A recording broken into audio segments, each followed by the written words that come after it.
Old Testament, all of the threads of the Old Testament, every theme, every storyline, everything that's almost left hanging at the end of the Old Testament, because you have the exile and all the Israelites taken into captivity, and then you have this 400-year silence.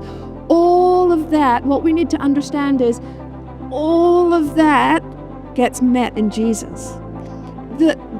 Everything comes into perfect place in Jesus. Every storyline, every theme, every thread.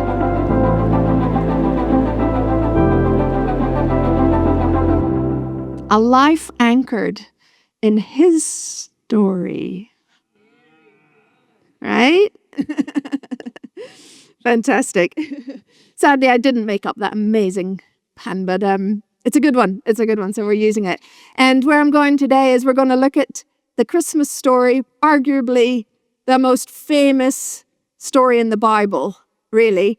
And we're going to take a fresh look at it, and we're going to see that Jesus' life is anchored in God's story, His big story, but also that our lives are anchored in God's big story. So that's where we're going. And I don't know if any of you have had this experience. Have you ever read a very familiar part of the Bible, and then you suddenly go, hold on, have I even read that before? You just see something so new in it, and it's there's revelation that you get. So that's been my journey over the past couple of weeks, reading again the Christmas story.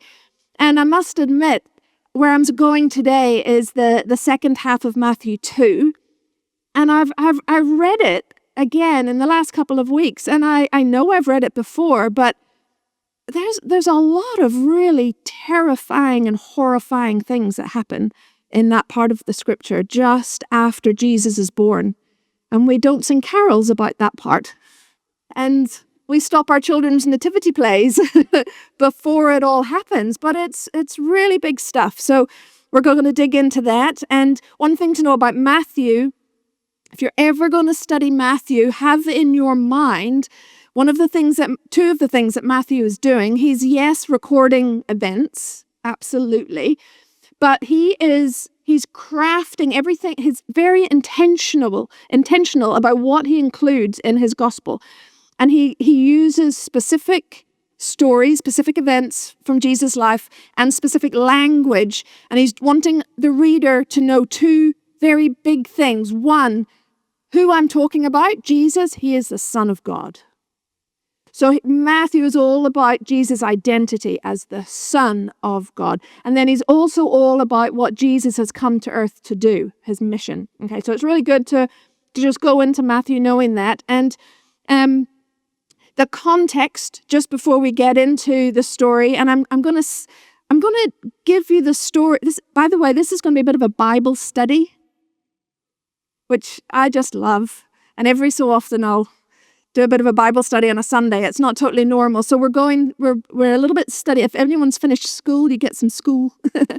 But of course, there's riches to discover in here. But I'm going to tell the story at quite a human level. I want us to put ourselves into the story and imagine, because it's so familiar, right? So it's good to put ourselves into the story and imagine what this must have been like. So the context is you've got this young Jewish girl.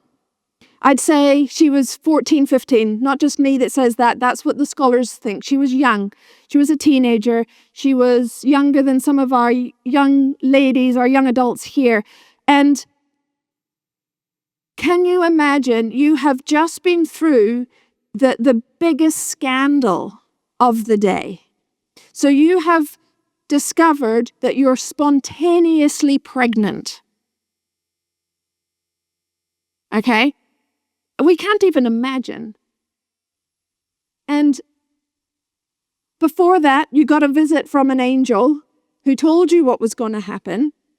And that was scary enough as it was. But then suddenly you've discovered that the Holy Spirit has worked in your body and created a baby.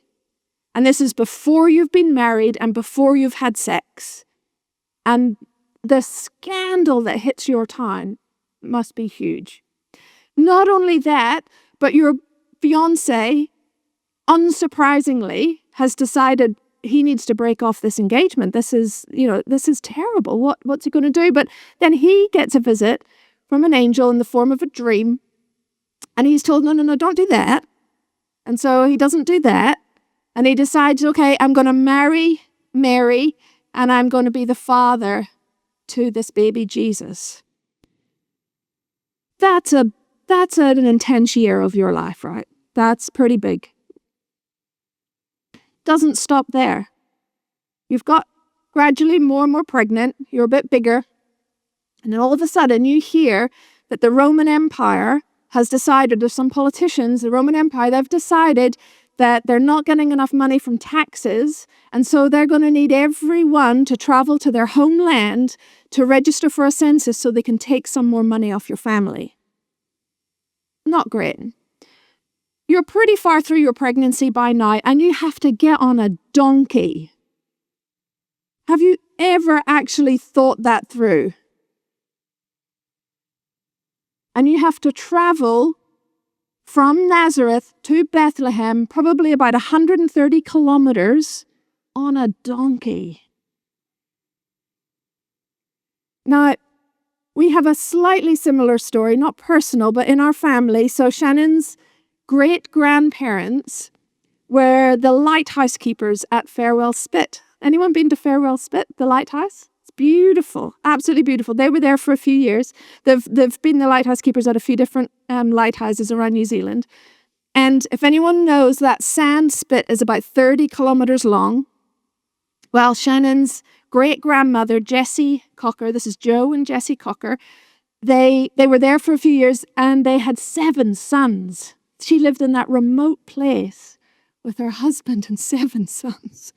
7 boys, 7 sons. And but the last son that she had, her 7th son, happened when she was at the lighthouse. She got on a horse when she went into at some point when she knew she was about to give birth, and she did the spit on a horse to get to Collingwood to give birth to her baby, and then she got back on her horse to take the baby back to the lighthouse. I know. Well, there's no other way. There would be no other way of doing. If you don't know what I'm talking about, Golden Bay, Farewell Spit, have a look at it on Google Maps and you will be like, wow, that woman was tough. This is even worse.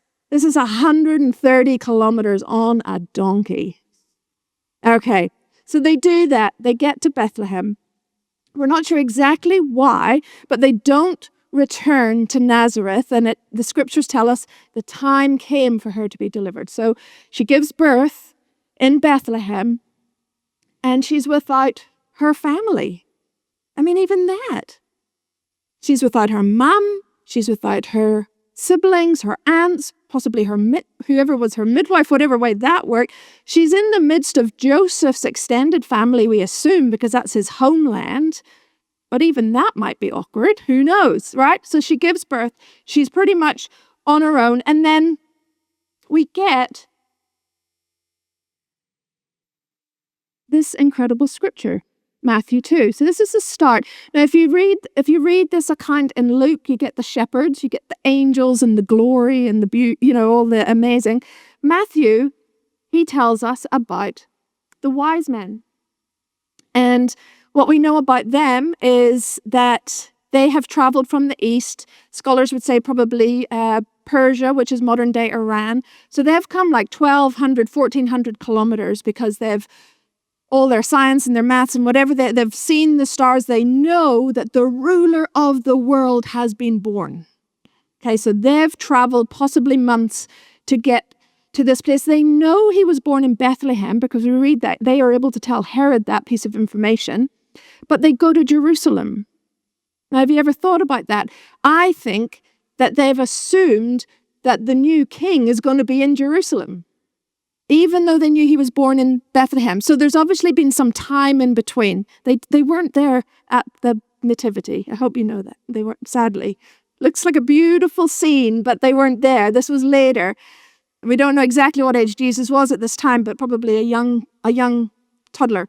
Okay. So they get there, but what happens is this, and there's more than 3 of them. We also know that. There's loads of them, absolutely. The whole of Jerusalem, the scriptures say, was in uproar because of their arrival. And word gets to Herod that there's a new king. Now, Herod is not a good man. He's incredibly insecure. He's got a violent, murderous streak running through him, and he feels threatened. So he gathers the wise men, he gathers the leaders in Jerusalem, and he pretends that he wants to worship Jesus. So he gets the information. What do you know? What do you know? They're like, well, there's a prophetic word that says the baby's born in Bethlehem. So he sends them off. He says, go find the baby and then bring me word so that I can go and worship him too. But we know from Matthew that basically his heart is exposed to us through Matthew's words, and we know that actually he's insecure, he's violent, he wants to rid his throne of this threat. But in the meantime, Joseph has had another dream. Now he's starting to really take note of all of these divine instructions. And the dream that he gets is, get up, take your family, and get out of Bethlehem. You need to leave. There's soldiers on the way. They want to kill your baby. You need to get your family and leave. I mean, can you even imagine what is going on for him? And they say, the scriptures tell us they do it at night. So it's obviously a quick obedience, a quick turnaround. And they know that they've got that time from when the soldiers have left Jerusalem to get to Bethlehem. They know they have that amount of time to get the family to safety. So back on a donkey, back on foot, whatever that is, they head to Egypt. So I just want to show you a map. We're in full Bible study mode, right?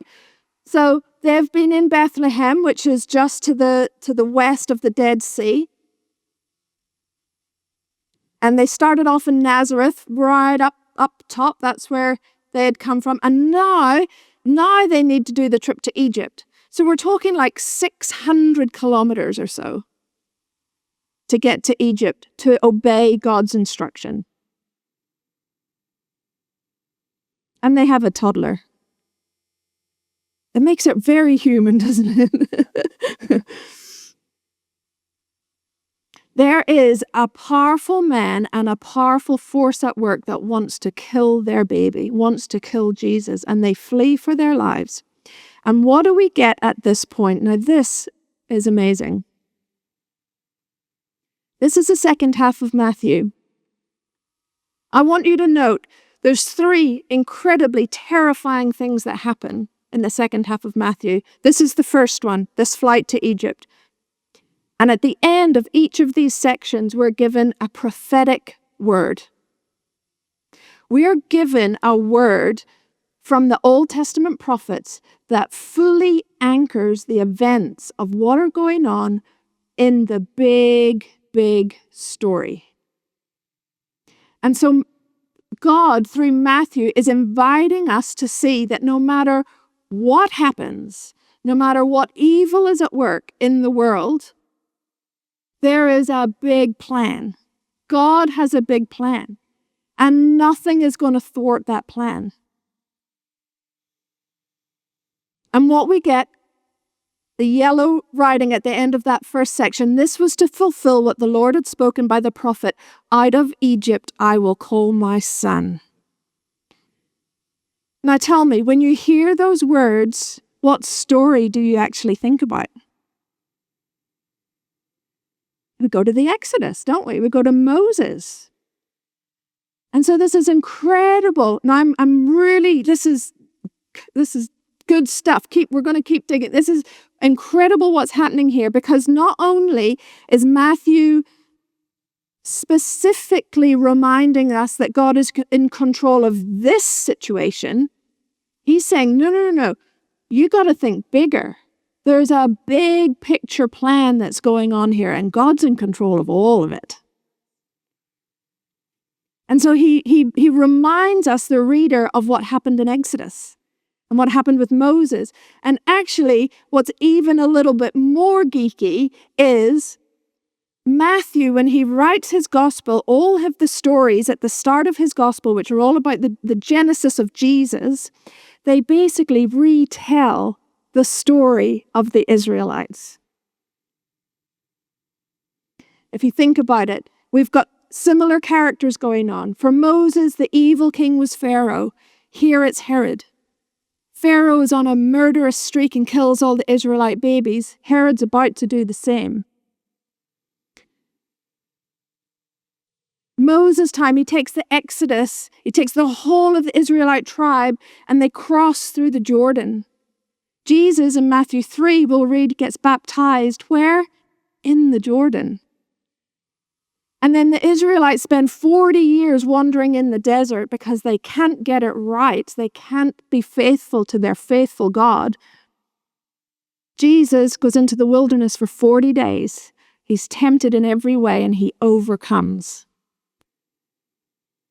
Matthew he's anchoring us and saying there's a big redemption arc at play, and Jesus' life is right in the midst of it. Isn't that absolutely wonderful? And actually, all of the Old Testament, all of the threads of the Old Testament, every theme, every storyline, everything that's almost left hanging at the end of the Old Testament, because you have the exile and all the Israelites taken into captivity, and then you have this 400-year silence. All of that, what we need to understand is all of that gets met in Jesus. Everything comes into perfect place in Jesus. Every storyline, every theme, every thread. I love the Bible. It's so good. So, God is the master storyteller. He's weaving all of this together, and as much as it's just really cool to see this stuff in the Bible and put together all of these dots and join them all together, actually what Matthew is doing is something very powerfully practical and pastoral, actually, because we then can know that just as Jesus' life is anchored in this big story, so can ours be. And it's been a story that started way back with Abraham. And we're right here in the midst of it, even today. Okay, the next bit is quite possibly one of the most horrific and hard to read scriptures that we have in the Bible. Anywhere where there's murder, there's killing. But for me personally, when it's the murder of children, of babies, it's shocking. It's absolutely shocking. But we must think about it again from Mary and Joseph's perspective, because at some point on this journey to Egypt, or maybe when they've arrived there, they will have heard of what has just happened in Bethlehem. That basically Herod has the evil and the hatred that was in Herod against the baby Jesus has spilled out, and when the soldiers couldn't find the baby Jesus, he decided just to kill all of the baby boys under the age of 2. Because that's obviously the timeline that he suspected. As long as we get them before they're 2, we'll have killed Jesus. And at some point on that journey to Egypt, Mary and Joseph must have heard about this. I mean, how do you handle that information? Don't forget, Bethlehem was Joseph's homeland. He will quite possibly, in fact, I can't imagine how he wouldn't have known some of these families, known those babies. He could have been related to them. Archaeologists and scholars have done a little bit of a guesstimate as to how many babies, based on the size of the town at the time and how many families and birth rates and all of that, and they suggest it's between 25 and 50 baby boys that were murdered by Herod.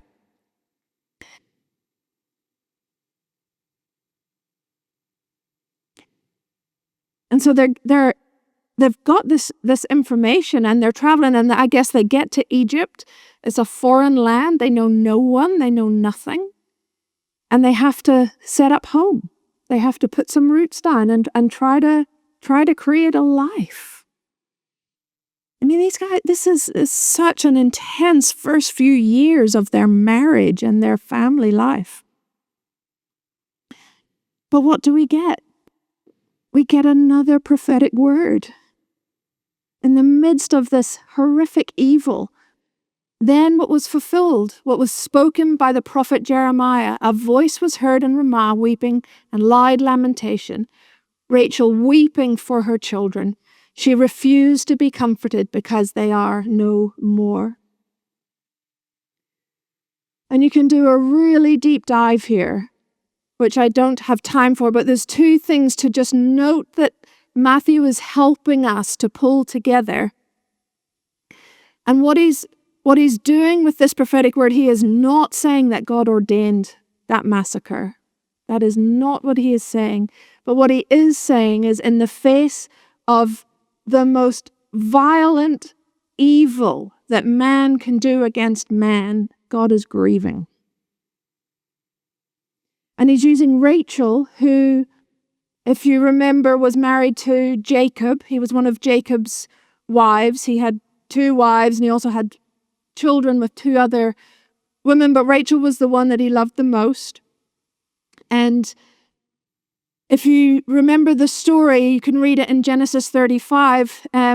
Rachel and Jacob are on their way back to their land, and she's pregnant with Jacob's 12th son, his 13th child. And she starts to give birth on the road, and things are not going well. And she actually dies. And it's just outside Bethlehem. Interesting. And so what happens in the moment she gets told it's a boy, a son, and she cries out. You read it in Genesis 35. She cries out for his name to be Ben-Oni, which basically means son of my sorrow. And Jacob can't handle calling his son of my sorrow, so he changes it to Ben-Yamin, which is where we get Benjamin. And so there's this almost this metaphor, this figurative use of Rachel in that moment, just unconsolable, crying and weeping over her personal circumstances, but she's also seen as a mother of the nation. And so we're looking at this picture and we're imagining actually her grief just over the tragedy after tragedy after tragedy that has happened to the Israelite people. And then we hear it's at Ramah and the connection there. And this prophetic word was spoken by Jeremiah. And all of this you'll find in your footnotes in the Bible. But Jeremiah spoke this prophetic word. And Jeremiah is an interesting prophet. He predates Jesus by about 600 years. He foresaw and also then witnessed firsthand the exile, the Israelites being gathered up. They were gathered up at this place called Ramah, and then they were taken into captivity, into exile. So fascinating. He saw it coming prophetically. He prophesied about it, and then he witnessed it happening, and then he wrote a lot of poetry about the mourning, his mourning and God's mourning over what had happened. And so that's why this prophetic word is here. This is God through Matthew saying to us, I am not removed by the evil that I see in the world. I am not aloof. I am not cold. I am not distant. He grieves when we grieve. But there's a hope in there as well because he's so close. And we can actually bring all of that emotion to him when we are grieving because he's grieving right with us. And there's actually a hope that comes at the end of Jeremiah 31's prophecy, which we don't read here, but if you go back to Jeremiah 31 and read it, this is what he says. This is what the Lord now says, and it's just after this bit. Restrain your voice from weeping and your eyes from tears, for your hard service will be rewarded, declares the Lord. Your children will return from the land of the enemy. So God, through Matthew, is wanting us to connect to that hope and to see again that everything that's happening in this story, all this tragedy and trauma and these horrific events that are happening are all coming to a head in Jesus. He's about to fulfill every plan and his mission on earth is going to be redeem and save not only the Israelite people, but every person after. So we thank you for this hope, Lord. Okay, on to the third movement. Their return to Nazareth. So they're in Egypt. Joseph gets another dream, and this dream is telling him that Herod has died and that now he can go back to his land. So, when you've already traveled a few 100 kilometers back and forth all over the country, you get back on that donkey, 600 miles, back up again to... Nope. It's not working. Anyway, you remember the map. 600 miles back up. And we make a few assumptions here. We assume that he's probably trying to get back to Bethlehem, which is where he's come from, which is where Joseph's land is. But on the way, they hear again that even though Herod has died, it's actually his son that is now in leadership and is now ruling, and he is cut from the same cloth. And so they're in fear. They're sort of going, we're about to head back into Bethlehem, but things could be just as bad as they were when we left. And so they pivot a little bit, and they actually make their way right up to Nazareth. And that's when we get, I can't remember which direction I'm going in now. Forward or back for the scriptures. Here we go. And that's when we get this prophetic word. And he went and lived in a city called Nazareth, so that what was spoken by the prophets might be fulfilled, that he would be called a Nazarene. Now, first things first, before I even get to this, has that ever happened to you, where you feel like you've obeyed God, and he's told you to move, he's told you to go, he's told you to start, but then the reality of what outworks is very different to what your expectation might have been? And I love that that's included here. Nazareth clearly wasn't their first choice. In fact, it was a disappointing option. Nazareth was a no-hope, backwater, hill country, nothing good happens, bad reputation place. I mean, we actually get a little glimpse of that in the Gospels when Jesus is calling the disciples and Philip goes to tell a guy called Nathanael, we've found the Messiah. We find Jesus. He was raised in Nazareth. And Nathanael says, can anything good come from Nazareth? So this place had a bad rep. It wasn't their first choice. And I love that Matthew includes that, because that happens to us. We step out and we think we're on track with God, and then things don't play out exactly as we're in such good company.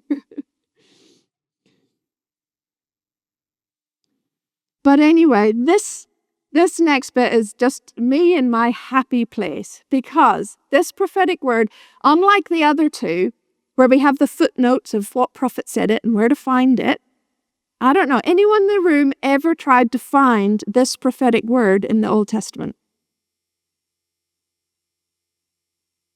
Have you ever tried to find a prophetic word from one of the Old Testament prophets that says Jesus was either going to be a Nazarene or be born or be raised in Nazareth? Well, even if you had, you wouldn't find it because it doesn't exist. Can I tell you something even more?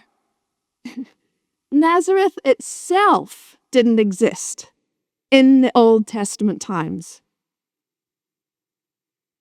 Nazareth as a town only came into existence about 150 years before Jesus was around. So what is going on? What is Matthew doing? I'm so glad you asked. Okay.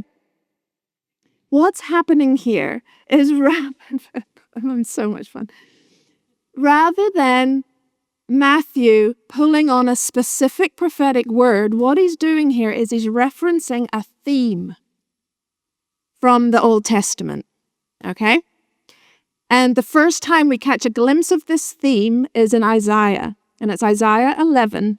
And the first line goes like this: a shoot will come up from the stump of Jesse.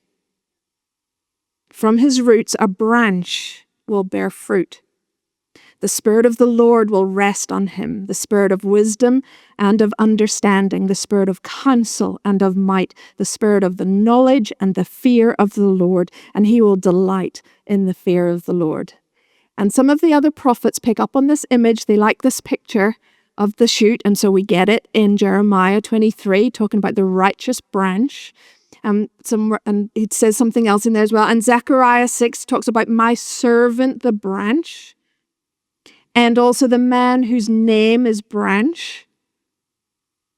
Okay.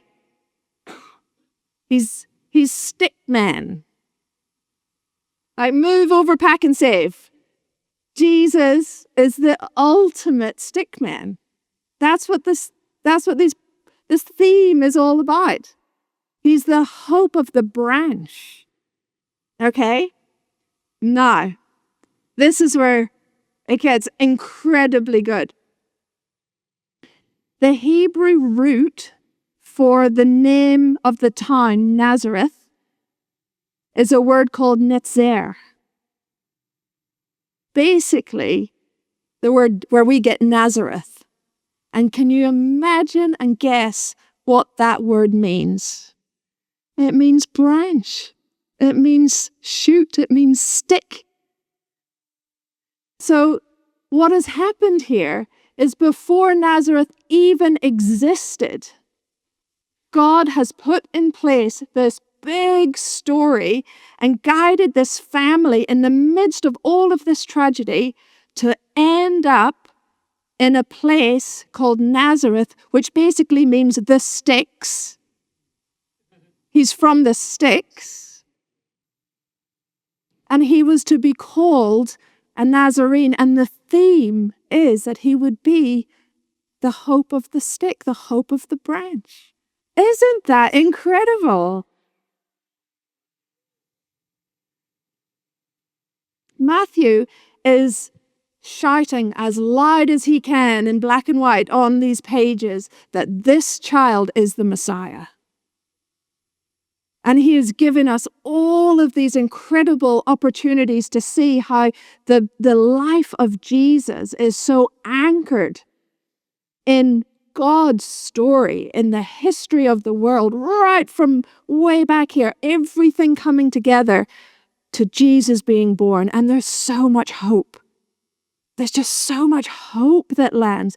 And it's incredible because this hope lands in the midst of absolute tragedy. I mean, I've never had that thought before until a couple of weeks ago when I started into this deep dive that actually when Jesus shows up, pretty much everything gets worse for Mary and Joseph. You know, like, we can in this day and age think that being a Christian and having Jesus in our life somehow means that just everything, suddenly turns peachy and easy and there's no more pain and there's no more sorrow, and that's not the story of Jesus. But the story of Jesus is in the midst of all of that, he is our hope. Because every single thread of that story that God has woven right through time comes to fulfillment in him.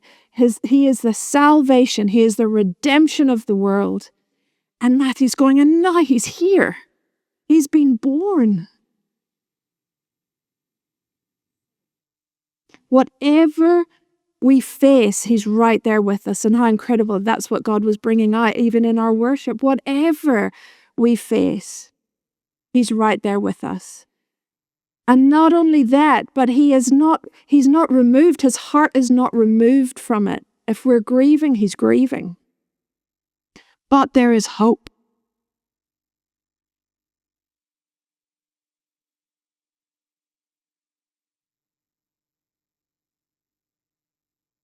And we're catapulted, I believe, even in this story, even though in this season we're right in the birth story of Jesus, we're actually catapulted right to his resurrection. Because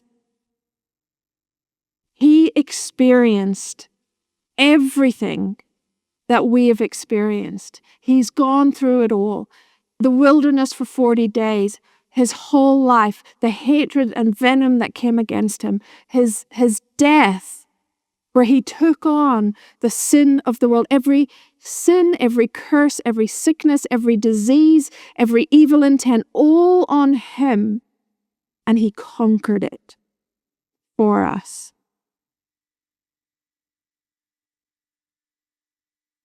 And I'll finish with this beautiful scripture from Isaiah 9, which we know so well in this season of Christmas. It says, "For to us a child is born, to us a son is given, and the government will be on his shoulders, and he will be called Wonderful Counselor, Mighty God, Everlasting Father, Prince of Peace.